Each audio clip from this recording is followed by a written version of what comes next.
आज का दिन बहुत कोई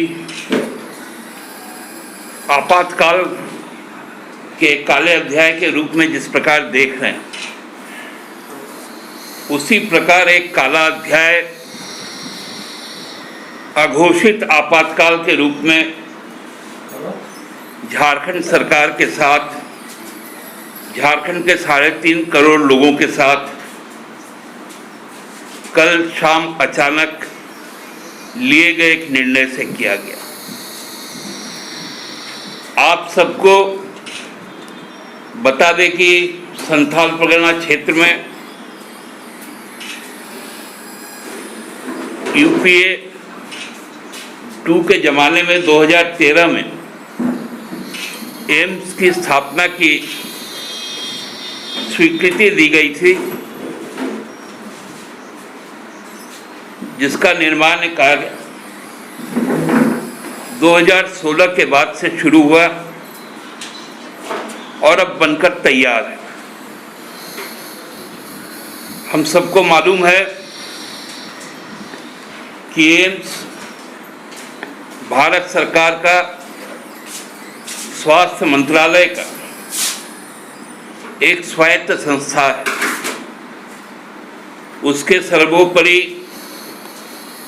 उसके निर्देशक होते हैं। झारखंड का देवघर एम्स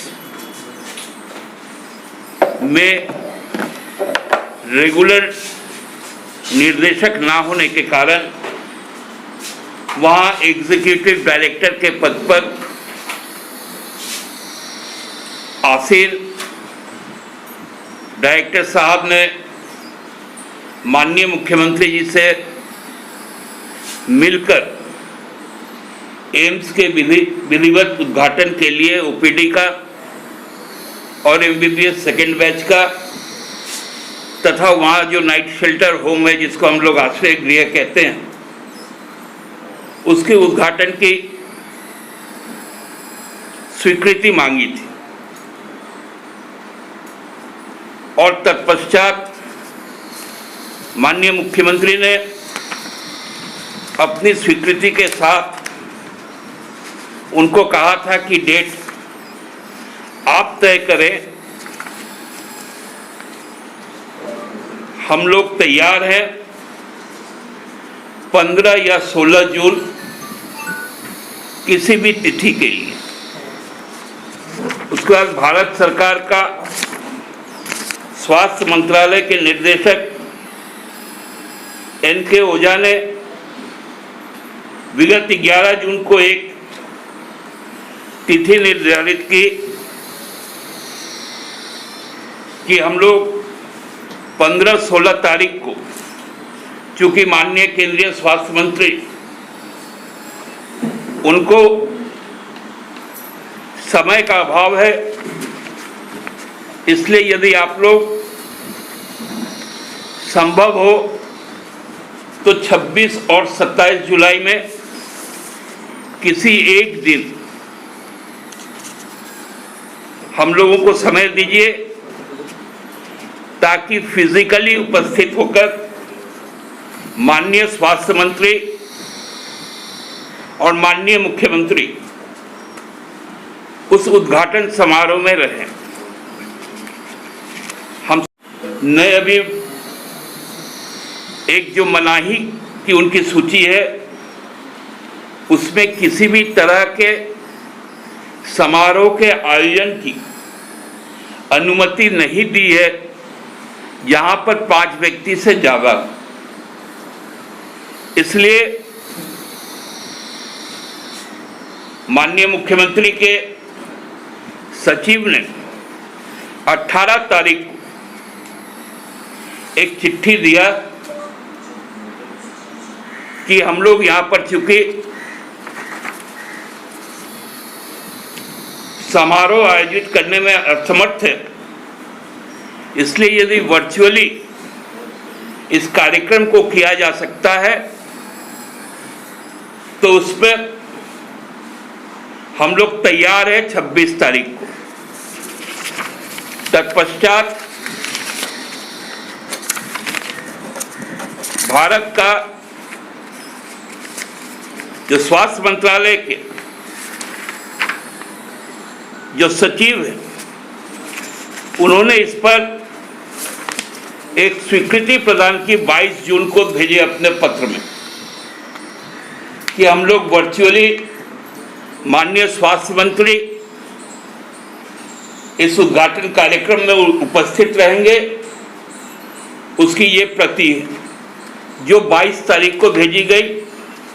उसी निर्देशक श्रीमान NK ओझा के द्वारा सारे कार्यक्रम तय कर दिए गए। वहां पर किसी भी तरह का जो जमावड़ा होना था उसको सीमित करके वर्चुअल किया गया, ताकि यहां से माननीय मुख्यमंत्री, नई दिल्ली से स्वास्थ्य मंत्री और उस क्षेत्र के सांसदगण, विधायकगण, झारखंड सरकार के मंत्रीगण, स्वास्थ्य मंत्री, स्वास्थ्य महकमा के अधिकारी, सभी कोई वर्चुअली उपस्थित रहे। उसकी सारी तैयारी कर दी गई। लेकिन कल अचानक शाम को एक चिट्ठी आया 24 तारीख को भारत सरकार के ministry of health and family welfare का कि 26 तारीख का कार्यक्रम अपरिहार्य अनअवॉइडेबल सर्कमस्टांसेस के कारण उसको हेल्ड किया जाता है। सारा कॉरेस्पॉन्डेंस अब तक निर्देशक के द्वारा किया जाता था, लेकिन इस पत्र को यदि आप लोग देखेंगे तो बड़ा मजेदार एक तथ्य है कि इस पत्र को भेजने वाले डायरेक्टर नहीं, इकोनॉमिक एडवाइजर ने भेजा है। आर्थिक सलाहकार, नाम है नीलम्भुज शरण। आर्थिक सलाहकार द्वारा निर्देशक को रिप्लेस करके कार्यक्रम को स्थगित करने की घोषणा की गई, जो सोशल मीडिया पर, पब्लिक डोमेन में और आपके प्रिंट मीडिया में और इलेक्ट्रॉनिक मीडिया में जो खबरें छपी कि एक जो वहां के स्थानीय सांसद है गोड्डा के निशिकांत दुबे जी, उन्होंने इस कार्यक्रम को स्थगित करवा दिया गया क्योंकि वो वर्चुअली नहीं फिजिकली उपस्थित रहना चाहते थे। माननीय सांसद का उद्दंडता हमने पहले भी जब गोड्डा का रेलवे स्टेशन का कार्यक्रम था उसमें देखा था। उसी उद्दंडता को फिर से दोहराने के लिए उनके द्वारा केंद्र सरकार पर दबाव बनाया गया और माननीय प्रधानमंत्री जी के संरक्षण में, माननीय गृह मंत्री जी के संरक्षण में स्वास्थ्य मंत्री ने इस कार्यक्रम को स्थगित कर दिया। तो मैं आज पूछना चाहता हूं कि इस कार्यक्रम को स्थगित करना एक लोक प्रतिनिधि सांसद को महिमा मंडित करना है या एक आदिवासी मुख्यमंत्री, सबसे पिछड़ा राज्य झारखंड के आदिवासी बहुल इलाके में स्थित देवघर का एम्स और झारखंडी मानुष को, झारखंडी लोगों को अपमानित करना है, यह आज तय करना है। यह आपातकाल नहीं है तो और क्या है? यह घोषित आपातकाल है। कैसे जहां पर जमीनें हमारी गई, हम विस्थापित हुए उस इलाके से, दो बड़ी परियोजनाओं के लिए, एक एयरपोर्ट के लिए, दूसरा एम्स के लिए, हमने अपने सीने पर गायता चलवाया, जेसीबी चलवाया, कुदाल चलवाया और उसके बाद वहां एम्स बना ताकि हमारा इलाज हो पाए। पूरा संथाल परगना का ही नहीं, बगल के जिला गिरिडीह का, बिहार के भी जो पार्श्ववर्ती जिले हैं जमुई,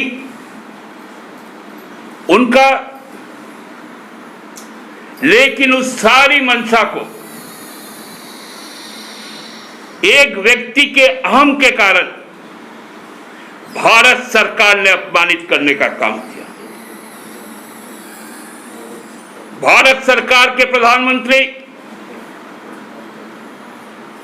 को आज इस बात के लिए जवाब देना पड़ेगा कि कोरोना काल में भी यदि हॉस्पिटल पर राजनीति होगी, यदि लोगों के जीवन चिकित्सा पर यदि राजनीति होगी, तो ये जो कोऑपरेटिव फेडरलिज्म है, जो हम लोगों का संघ का जो एक ढांचा बना हुआ है, वो ढांचा कितना सुरक्षित रह पाएगा। 2020 से 1 जनवरी से लगातार इस सरकार को अपमानित करने के लिए, एक आदिवासी मुख्यमंत्री को अपमानित करने के लिए, आदिवासी मूलवासी जिंदगियों को बर्बाद करने के लिए केंद्र सरकार एक के बाद कई प्रताड़नाएं की जा रही हैं। और ये उसका एक उदाहरण आपको और दूं। जो देवघर का एयरपोर्ट है, वो एयरपोर्ट भी बनकर तैयार है और हम सबको ही जानते हैं कि इस देश के हिंदू सनातनी आस्था के प्रतीक 4 धाम में बाबा बैजनाथ धाम भी है। बाबा बैजनाथ धाम के भूमि पर जो एयरपोर्ट बना है, हम उसकी मांग करते हैं कि उसका नाम जल्द से जल्द भारत सरकार का नागरिक उड्डयन मंत्रालय बाबा बैजनाथ एयरपोर्ट करे और वो एयरपोर्ट बनकर तैयार है। भारत सरकार का नागरिक उड्डयन मंत्रालय ये भी तय करे कि जो श्रावण का महीना, जो सबसे पवित्र महीना है, हम बाबा धाम के प्रति उसके जो पहला सोमवार होगा, उस दिन उसका उद्घाटन किया जाए, ताकि वो अंतर्राष्ट्रीय हवाई अड्डा बाबा बैजनाथ का जो आभा है, जो आशीर्वाद है, वो पूरे विश्व में फैले। पूरे वैश्विक एक आशीर्वाद के तौर पर इस संकट काल में बाबा का आशीर्वाद हम लोगों को मिले। लेकिन यदि संकीर्ण मानसिकता होगी भारत सरकार की, तो इसकी जितनी भी निंदा की जाए, यदि श्रावण महीने के पहले सोमवार की तिथि घोषित नहीं करती है, तो हर झारखंडी, हर सनातन धर्म को मानने वाले, बाबा बैजनाथ पर आस्था रखने वाले, उनका अपमान किया जाएगा। हम लोग एम्स के उद्घाटन के स्थगन का तीव्र निंदा करते हैं और आज जो भारतीय जनता पार्टी के प्रदेश अध्यक्ष ने कहा कि सरकार ने असमर्थता व्यक्त की,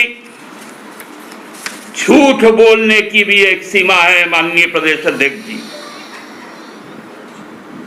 आपके भारत सरकार का पत्र 22 तारीख का यह तय करता है कि वर्चुअली मंत्री जी उपस्थित रहेंगे। आपका सांसद जिद करता है कि फिजिकली उपस्थित रहेंगे, उसके कारण स्थगित की गई कार्यक्रम। झूठ बोलना बंद कीजिए माननीय प्रदेश अध्यक्ष महोदय। आप एक गरिमामयी सदन के सदस्य भी है, राज्यसभा के। आपके मुंह से आपकी पार्टी के जो संस्कार है वो बरबस निकल जाते हैं, लेकिन चूंकि आप यहाँ के मूलवासी हैं, आपको कम से कम झूठ नहीं बोलना चाहिए। आप इतना घटिया मानसिकता यदि भारतीय जनता पार्टी का होगा तो इस प्रदेश का हाल क्या होगा, हम सब इसको सोचकर ही डर जाते हैं। इसलिए मैं भारत सरकार के इस कृत्य की कड़े शब्दों में आलोचना करता हूं, निंदा करता हूं, भर्त्सना करता हूं और उनसे माफी मांगने का मांग करता हूं। धन्यवाद।